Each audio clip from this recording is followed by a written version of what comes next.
She knew things about me I had never said out loud. Not hinted at, not written down, nothing. She just knew.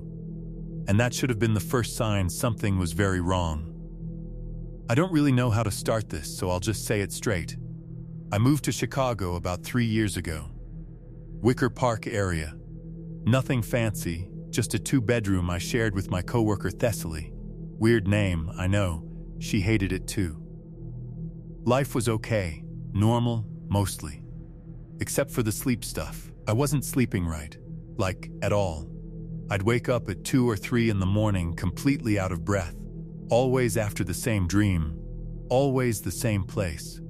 A parking garage in Evanston. Level 3, the kind with those long yellow fluorescent lights that flicker every few seconds. I'd never told anyone the full version of what happened to me there 2 years before.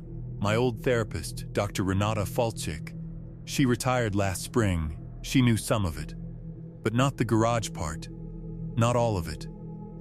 When she retired, my insurance through Blue Cross transferred me to someone new, a Dr. Oswin Cherrett. His office was on the 14th floor of a building right on North Michigan Avenue. One of those places that has fancy abstract paintings in the hallway and a white noise machine outside the door so other patients can't hear what you're saying inside.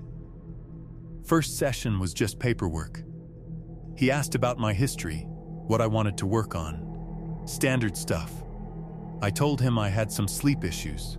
He nodded, wrote something down, and that was basically it. Second session, I came in and sat down. I hadn't slept well the night before. Thessaly had left dishes in the sink again, and the smell was honestly unbearable, so I'd been awake half the night in the kitchen trying to clean up just to have something to do. I was tired. I started talking about the sleep stuff again, keeping it vague. Recurring dreams, I said. Always the same place. Dr. Cherrett nodded slowly and looked at his notepad. Then he said, very calmly, is it possible these nightmares involve some kind of enclosed structure? Artificial lighting, maybe? Like a parking garage? I stopped talking. I just sat there. I didn't say anything for probably a full 10 seconds. He looked up. He must have noticed my face because he kind of tilted his head and went, "Does that resonate? How did you know that?" I said. My voice came out weird, flat. He blinked. "You mentioned enclosed spaces last week." "No," I said. "I didn't." I remember the window was behind him, and the light was coming in at this angle that made it hard to see his expression clearly. He looked down at his notes again, said nothing for a second. Then he said, "It may have been in your intake forms." It wasn't. I know what I wrote. I wrote almost nothing. I didn't even finish the last page. I went home, and I couldn't really shake it. I kept replaying the conversation, like that's not a guess someone makes. Parking garage. That's too specific. That's not enclosed space or dark room or something vague. That was the word garage. I didn't go back for 2 weeks. When I finally called the office and asked to speak with someone about my records, I got transferred around 4 or 5 times. Eventually, someone in billing told me there had been a system issue when Dr. Falchik's practice closed. Both offices used the same patient management software, and when my referral went through, someone had matched it by first name and last initial.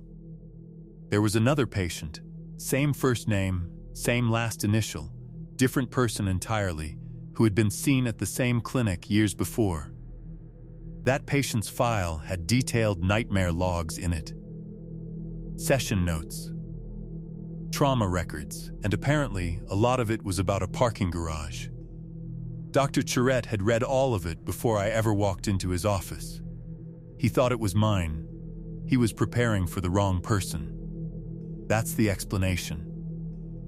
And I know that's what happened. It makes sense. It's just a paperwork screw-up. But here's the part I haven't been able to stop thinking about. The other patient, the one whose file he actually read, I was told their name was just slightly different from mine, one letter off. They had stopped being a patient at that clinic about 4 years ago. Nobody told me why, and I never asked. I don't think I want to know.